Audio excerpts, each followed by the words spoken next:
ஒரு நாள் அருண் மற்றும் நித்யா ஒரு விழாவில் சென்றிருந்தார்கள்.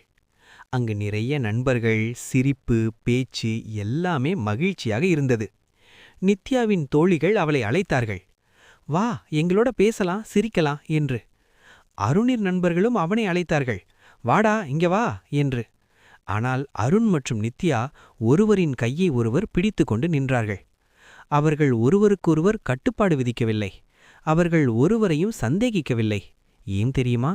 அவர்கள் சுதந்திரத்தையும் கொடுத்தார்கள், ஆனால் அதே நேரத்தில் நம்பிக்கையையும் காத்தார்கள்.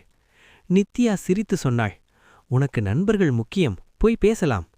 அருண் மெதுவாக சொன்னான், ஆமாம், ஆனால் என் மனசு உன்னோடதான்.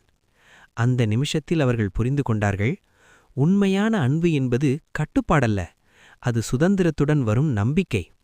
ஒருவரை பிடித்து வைத்திருப்பது அன்பில்லை, அவரை சுதந்திரமாக விடவும், ஆனாலும் அவர் உன்னை தேர்வு செய்வதும் தான் உண்மையான அன்பு. Freedom gives space, loyalty gives meaning.